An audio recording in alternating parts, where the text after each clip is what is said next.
رمضان المبارک کی پہلی رات جیسے ہی آسمان پر چاند نظر آتا ہے تو فضا میں ایک روحانی انقلاب برپا ہو جاتا ہے۔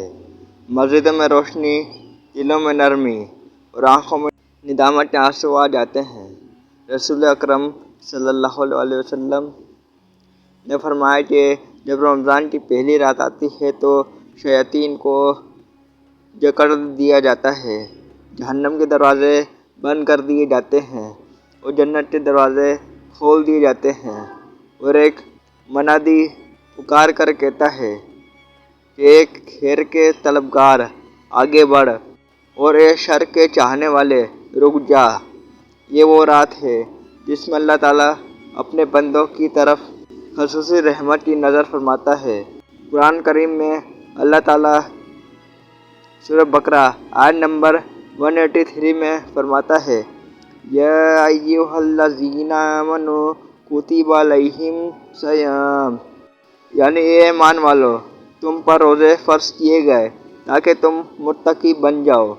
چنانچہ رجوع اور نئی زندگی کے آغاز کا اعلان ہے۔ ایک روایت میں آتا ہے کہ ایک شخص جو سالہ سال گناہوں میں مبتلا رہتا تھا، رمضان کی پہلی رات مسجد کے دروازے پر بیٹھ کر رو رہا تھا۔ جب اس نے یہ حدیث سنی کہ اللہ تعالیٰ رمضان میں بے شمار لوگوں کو جہنم سے آزاد فرماتا ہے تو وہ سچے دل سے توبہ کر کے سجدے میں گر گیا۔ کہتے ہیں کہ اسی رات اس کی زندگی بدل گئی اور وہ عبادت گزار بن گیا۔ یہی پہلی رات کی برکت ہے کہ بندے کی تقدیر تک بدل سکتی ہے۔ اسی طرح رمضان کی آخری رات بھی غیر معمولی عظمت کی حامل ہے۔ رسول اللہ صلی اللہ علیہ وسلم نے فرمایا کہ رمضان کی آخری رات میں روزہ داروں کو بخش دیا جاتا ہے۔ صحابہ کرام نے عرض کیا کہ کیا یہ لیلۃ القدر ہے؟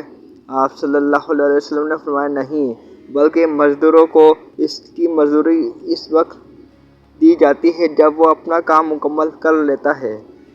گویا جو بندہ پورا مہینہ صبر، عبادت، قیام، تلاوت اور دعا میں گزارتا ہے، اس کی مغفرت اور اجر کا اعلان آخری رات میں ہوتا ہے۔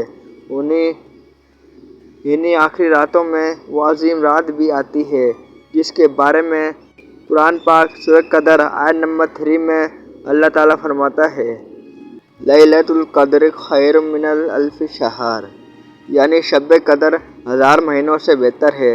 رمضان کی آخری رات ہمیں یہ سبق دیتی ہے کہ اختتام تک ثابت قدم رہنا ہی کامیابی ہے۔ جو شخص پہلی رات توبہ سے آغاز کرے اور آخری رات تک عبادت میں لگا رہے، وہ اللہ کی رحمت اور مغفرت کا حقدار بن جاتا ہے۔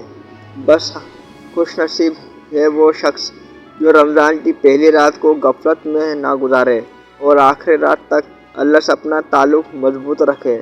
اللہ تعالیٰ ہمیں رمضان کی پہلی رات کی رحمت اور آخری رات کی مکمل مغفرت نصیب فرمائے، آمین یا رب العالمین، صلی اللہ علیہ وسلم۔